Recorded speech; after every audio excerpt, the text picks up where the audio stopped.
Hey everybody, welcome to A Game for Your Thoughts. Today we're talking about Doom Eternal. Doom Eternal is the sequel and follow-up to the Doom 2016 reboot. That was hugely successful, so I was really glad to see that get a sequel. But Doom Eternal follows the Doomslayer as he tries to stop the demons from destroying Earth. The story of Doom Eternal is actually a little bit more complex than its predecessor. Doom 2016 was all about just stopping the demons from taking over Mars, but this game actually has a tad bit more complexity to it, and it's actually really awesome. The core main experience of this game definitely has a lot more story and lore to it, but there is definitely still lots of pickups and audio logs for you to find that help expand the lore and add a little bit more information to the story. But in the core game, there is still lots of story, and one thing they actually did that I really enjoyed seeing was they talked a lot about the origins and the beginning of the Doomslayer. I won't say much more for spoilers, but it was really interesting seeing this, as we've never really seen this before. We got a little bit in Doom 2016, but Doom Eternal definitely really dives into his past, and it still leaves a cool mystery to it at the end of the game, and I really like that. It doesn't totally just open the Doomslayer and show his whole story. It definitely leaves a little bit more of a mystery to it, and so it's still a little bit more of like, what is this guy, who is he, and what is he even? And it's really cool, and I really enjoyed that. It was kind of cool because it added kind of like this truth that I was chasing, that it made killing the demons something a little bit more than just killing demons. There's a little bit more of a purpose behind it. And I really enjoyed this because at the end of the game, I still felt like I was chasing that truth, which I liked. I liked the mystery. I liked trying to kind of piece it together and be like, what did I really learn here? And it was really cool as it just was something we'd never really seen the Doom games do before. So that's kind of it for the story. I really want to talk about the gameplay because there's lots to talk about. So let's dive right into the gameplay. So right off the bat, you start the game, you pick your difficulty, and the game kind of spits this little message at you. And it's like, hey, just so you know, this is going to be a little tricky. Don't forget to learn the fundamentals, use your resources, and just have fun. And I was like, okay, weird. We've never really had that before. And I kind of just disregarded it. I should have paid attention to that little message because this game was actually really cool in its combat. This kind of threw me off because in Doom 2016, it's not necessarily like a hard game, but I mean, it kind of had a basic formula of just kind of move and you'll stay alive, and if you stand still, you're going to die. It's a really basic formula, but Doom Eternal kind of takes this and takes it to the next level. Doom Eternal's combat is actually a tad more complex due to a bunch of new mechanics and just kind of the way that the demons are there and the way they attack, and just a bunch of different factors. So when I started Doom Eternal, I went into this thinking it was going to be like Doom 2016. I was like, oh, I'll just run and gun and have just a total gore fest like I did in the last one. It was exciting and it was a lot of fun. And I started it out, and at first it was just like, introducing you to the basics, just throwing a few like small light enemies at you, things like that. But once you get to that very first encounter with kind of like the spider demon, and like it really like throws you into the combat, I died a lot. Even in that very first one, I was like, whoa, this is weird. It kind of really hit me like right off the bat. It was just like, this is very different. And this was kind of confusing for me. I was like, what do I do? This is really bizarre. I've never like had a hard time with the Doom games. I mean, like, I always play on normal, and that's what I played here in Doom Eternal. And I was like, I'm going to beat the game on normal. I don't want to play easy. That's too easy. And so I was like, really kind of just like, what do I do? I don't want to lower the difficulty. So I did something. I took a step back and I analyzed the situation. I was like, okay, what is going on here? What am I missing? I kind of started to form this formula that I would use anytime I'd enter an arena. I would start by running around the arena. I would look and see what was going on. I was like, okay, what is this arena's layout? What am I dealing with? What demons are around? What resources do I have available? And what do I kind of have to use for like versatility? Because there's certain like places and stuff you can use to move around. There's like portals and jump pads and like little like swing bars you can do to move around. So I would run around. I was like, okay, what am I dealing with? What is this situation throwing at me? And I just really started to look at the combat in a very different way. And it made me kind of come up with this idea for Doom Eternal. And it was like, okay, if you could describe Doom Eternal in one word, what would you use? I mean, looking at Doom 2016, it'd be like, gore fest, absolutely. Thrilling, absolutely. Exciting, yeah. Doom 2016 is absolutely all those things. It's a gore fest, it's exciting, it's thrilling, and it's very engaging. Doom Eternal, I would absolutely pick the word smart. Every single time. Doom Eternal is a smart game. Right from the start, it made me do something I never really have to do with first-person shooters like this. I mean, I look at like Wolfenstein and the other Doom games, you just run and gun. You don't really have to think about it this much, but Doom Eternal still has that at its core. It is still a run and gun, just gore fest, absolute just annihilation of power fantasy. Exactly, it's a power fantasy, but it has something more to it, and I feel like that's what makes Doom Eternal so smart, is it just really stands itself out and adds some complexity to its combat. It makes you think about it. It makes you analyze the situation and really use the resources to your abilities. It gives you everything for a purpose. It gives you this specific portal in a specific area for a reason, because yeah, you're going to want to use that in your combat encounter. You're going to want to use that portal to go to a different spot, so maybe you can clear some space or get to a demon that's on the other side of the room, things like that. And so Doom Eternal is smart. At first, it was a lot of trial and error. I had to run around a lot and try different things, try different like tactics on certain enemies, different things like that. And it was certainly a lot of trial and error. I died a lot in the very beginning of the game, but after the first few levels, things like that, I kind of got the hang of it. I used a lot of the fundamentals of my abilities. I did a lot of trial and error and things like that, and I found a formula that worked for me. And I really liked that as it just felt great because once I nailed this formula down, once I got a hang of the fundamentals, all the new mechanics and new abilities, this game felt incredible. It was actually one of the most rewarding first-person shooter experiences I've ever had, and it just felt amazing. It was so fluid and solid, and by the end of the game, I felt like the Doomslayer. I was the Doomslayer just because of how smart this game is. I mean, just take, for example, the enemy, the Marauder. I don't want to say much about it because I want you to experience it, but that guy took me forever to figure out. But once I figured it out, it felt really rewarding. Anytime a Marauder showed up, I was like, all right, time to buckle up for this challenge. And I would kind of follow my formula that I formed to take on this boss. And it was difficult.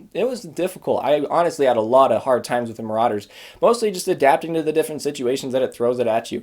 And it's a hard boss, but I think it's definitely one of the most cleverly designed Doom enemies and probably one of the most cleverly designed and smart enemies in video games. It's just a really well designed enemies and major props because that Marauder fight is going to give you some troubles. And so absolutely, just slow it down. Analyze the situation, see what you got, and you'll figure it out. So a few other cool things about the combat, the glory kills are back. I loved the glory kill system in Doom. It was so fun. It just really just adds this cool extra level of brutality to it. I mean, Doom's already a pretty gnarly game, but you throw in these glory kills and it just takes it to the next level, and Doom Eternal certainly doesn't skimp out. With the new like wrist Doom blade, I think is what they call it, the demons are not getting very far. You're gonna slice and dice your way through some demons and some very brutal glory kills, and they're so amazing and they're so much fun to watch, and it's just so gnarly. There are so many cool and awesome and super gnarly glory kills in this game. I mean, breaking a dude's arm and then stabbing him in the face with the broken bone, check. Taking a guy, breaking his arm, and then stabbing him in the eye, check. Grabbing a dude's spine, ripping his whole head and spine out Mortal Kombat style, check. It's so brutal and awesome, and I never got sick of the carnage. I mean, it's similar to Doom 2016 when you just have like the different variety of kills. You can target different body parts to get different kills. And so you just definitely take advantage of this and just try to find all the super gnarly glory kills because they're so nasty and they're so cool, and it rewards you with health pickups. So in the end, it's a win-win, and they're so awesome, and I loved it. When I started Doom Eternal, I was like, this game definitely feels a little bit slower than Doom 2016, and I'm pretty sure it is, like, movement-wise, it is definitely a little bit slower. And at first I was like, oh, this is kind of a little bit lame since it's a little bit slower, but once I kind of got into all that stuff that I was talking about, like analyzing stuff and like really looking at the situations, I actually appreciated the slow down pace. I mean, it still moves really fluid. The shooting feels great. It's so smooth and solid, and changing weapons is so like it just flows really well. This combat system is very fluid. And the fast pace, I mean, it's still very fast paced, especially once you get the hang of like finding a formula that works and stuff like that, like all that I just talked about. It really just, it flows so well and it feels fast. I mean, definitely at first it feels a little bit slower, but I mean, you're learning it, you're taking the time to learn the fundamentals, analyzing the situations, things like that. And so it works really, really well. Doom has always been one of the best first-person shooters in just the way it handles. And Doom Eternal is absolutely no exception to that. It just nails it in the fluidity and its smoothness of its combat. The level design of Doom Eternal is also really awesome. I loved the arenas. Like I said, just analyzing the situations and stuff, it makes it awesome because these arenas are very well designed. I mean, I love just exploring these arenas and stuff, and that leads me into my next thing, the exploration. I really enjoyed exploring in between. I mean, same as Doom Eternal, you'll have these cool combat encounters and you'll kind of have spaces in between where you're exploring and finding secrets and upgrades and things like that. And Doom Eternal's exploration is really awesome. It's really cool. There's a few new mechanics like wall climbing and dashing that add some really cool sequences, and I really enjoyed these as it just was a fun, cool, just slower pace. I mean, it was definitely fast and exciting, but it wasn't fast action demon shooting gloriness. It was awesome, but the exploration is still fun. I love finding the secrets, and I highly recommend you do everything you can to find all of them because they're really, really cool, and some of them are really well hidden, and I really liked that. Doom Eternal offers a wide variety of weapons. Some of them are pretty similar to ones that we saw in Doom 2016, and some are some completely brand new ones. And also some are the same ones that we saw before, but with a fun new twist. For example, the Super Shotgun now has this awesome meat hook on it that you can use to get up close to demons and then just blow them away with a single shot, and it's awesome. And I really enjoyed the weapons. I don't think there was one that I didn't like. I used all of them in different situations and applied to different demons, and I really liked it as it made it so I didn't just use my Super Shotgun, which I did use a lot. But it made it so I had to use different guns. I couldn't just use the super shotgun, but I also felt like I did run out of ammo quite a bit, but that was because, I mean, there was a lot of demons, and so you had a lot to deal with. But I really liked the guns. They were done really, really well, and I thought I really liked how you kind of had to use all of them. You weren't stuck with just using one because it was the best one for every situation. No, different guns were better for different situations. And as you go throughout the game, you'll collect weapon upgrade points that you can use to throw into like different modifications for your guns, and I really like this system as it's pretty similar to what we did in Doom 2016, so it's pretty familiar and I liked it. And one thing I really liked is they added like this new system, so every level you get 10 points you can earn. You can earn 10 weapon upgrade points per level. 5 of those are set aside for your combat encounters that you're going to do through the levels. The other 5 are set aside for certain different things that are really unique to this game, and I really liked that. The first set of points you can get are these ones called the optional combat encounters, and what these are, they're kind of like pink gore nests, and once you start it, it sets up a timer, like usually like 30 seconds and a handful of demons, and you have to take out these demons in the time limit. And it's actually, some of them are pretty challenging, and it really tests your skills and your speed and efficiency in killing demons, and I really like these, and they're really cool. The other ones were the Slayer Gates, and the Slayer Gates are really hard. They really test your skills, they test your patience, because what happens is you find a key somewhere in the world, you go open this gate, and you get thrown into an arena, and this game throws everything at you. It's going to throw a lot of really big demons all at once, it's going to throw a lot of really small ones. It's a really gnarly combat encounter, and I really like it, as it makes you work for these weapon upgrade points. And they're hard, but it's very, very satisfying once you win. And the last way to get weapon upgrade points is through boss fights, and there's several boss fights throughout the game, and I actually really like these boss fights as they're really cool, and they really make you analyze the situations. One thing that was a bummer though is they kind of have like little like tutorial help things in like the loading screens, and a lot of them just straight up told you how to beat the boss. I mean, it wasn't as straightforward as like the little tutorial thing did, but it was like, hey, use your plasma gun on this shield, and then use your missiles on the thing that it floats on or whatever. Things like that, or just like it tells you how to do it, and it's kind of like, oh, I kind of wanted to figure it out, but thanks for telling me, I guess. There was one boss fight in particular toward the end of the game that was really difficult, and it was really challenging, and it was kind of nice because once you die so many times in a boss fight, it offers you like a Slayer armor that like gives you, like, you take less damage, but it doesn't affect your progress at all, so it's kind of just like a nice little buff to kind of help you out if you're having a hard time with the boss. I never used it, but it was kind of nice that it was an option. But there was that one boss fight at the very end of the game that gave me a hard time, but I really like was trying to just power through it. I was just trying to just shoot as much as I could, and then I was like, wait, I gotta stop and really look at this situation. And I did. And I figured it out. I was like, oh, I see what's going on now. And I figured out the boss and I defeated it, and it felt so good. And it just really shows, it's like the way this game's smart. The boss fights really prove how smart this game really is, and I loved it. And it felt so rewarding once I finally beat a hard boss that I've been having a really hard time with. Graphically, this game looks really, really awesome. I actually enjoyed seeing a lot of varied locations. Doom has always kind of been like, pick a location and stay there. I mean, it's always been Mars or hell.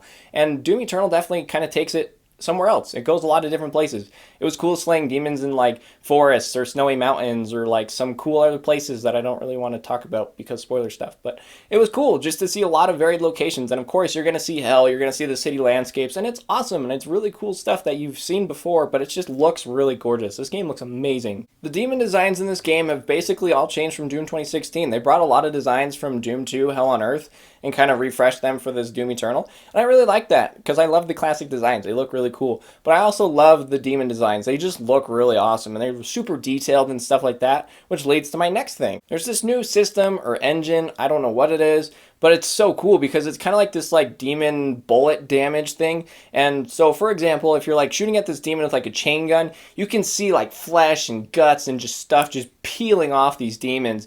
And then you go up to it and you can just see just like all the carnage. I mean, like their skin's just shredded down to the bone, and it's nasty and it's so cool. And it was a really awesome system as you could see the damage you were doing. I mean, you go up and you shoot a dude with a shotgun and it just blows away, and it's like, oh, that was so cool. And it looks really cool, and it's just a really neat system that I personally haven't seen before. But for Doom, it just made the carnage just so just like, ooh, just because it just was like so just kind of chunky. Ooh, that's gross. Chunky is a great way to explain it. It was very chunky. Oh, it's so nasty. This game definitely has the finer details nailed. I mean, everything just is super detailed, and it looks great. I mean, the environments are super awesome to explore. It's just, there's so much to see, and it all looks really great, and just the carnage is nasty, and it's so fantastic. And like I said, I love the varied locations. The varied locations was a very very welcome change. Technically, I didn't really have any problems. I can't think of any. The biggest one I had is when you're running around in your hub world, like the Fortress of Doom, which I didn't even talk about. I've already talked about so much. I don't have time to talk about everything, unfortunately. But when I was running around the Fortress of Doom, I would have some parts where like all of a sudden there's like an invisible wall in one of the doors, and I was just like trapped in an area, and I would have to quit to the main menu and then come back and it'd fix itself. That was kind of lame, but that was really the only technical issue that I can really think of. There may be like some other things in your experience, but from my experience, I had a really flawless experience and it just looked and ran really well. One last thing, you can't talk about Doom without talking about the music. Mick Gordon kills it again here in Doom Eternal. He has this amazing way of just setting awesome tones for awesome games. You look at Prey, Wolfenstein, and Doom, his like 3 big ones that he's done, and it's amazing. He does a fantastic job, and he just kills it again here in Doom Eternal. It's got this cool like techno metal sound to it, and it's awesome, and it just sets the tone fantastically. It's the best kind of music to have in the background to a game like this. Mick Gordon, you killed it again. I love the music in Doom Eternal. I highly recommend you go and check out the soundtrack at least. It was such a great soundtrack that just really just nails this game, and it's so good. So, in the end, there was so much to talk about Doom, and I didn't even get to talk about everything. I would love to just spout on about every single little detail. This game had so much fun stuff that I really enjoyed. I loved seeing a little bit more of the story. I loved the gameplay. The gameplay was incredible. I loved how smart it was. I want to just go on about forever how smart this game was because it was really well put together. It is a very amazing first-person experience that I really loved. It was so much fun just killing demons, exploring the world, and just going through and saving Earth from the demons of hell. It just is such a well-crafted experience that I think you should absolutely check out. The moving and shooting is very fluid and solid. It works really well. The graphics are gorgeous. The variety of locations are so much fun. The demons are just a blast to just tear apart. The glory kills are so gnarly and just disgusting. And it just offers so much fun. I mean, I spent like 10 to 15 hours on the story, and I just want to dive right back in. I want to go and collect every little thing. I just want to play through it again just because this game felt so good. I didn't even talk about the multiplayer because I don't have access to the multiplayer. So if you're looking for the multiplayer, I don't know how that is. Maybe go check someone else's channel because I don't have access to that. I don't have PS Now. But I've heard pretty cool things about it. So maybe go check that out. I don't know what it is like. But for the single player experience of Doom Eternal, I highly recommend this game. It was an amazing, fantastic first-person shooter experience. I love the Doom games. They've never failed to disappoint me. I had very high expectations for this game. I'm like, I don't know. I might have had my expectations way too high.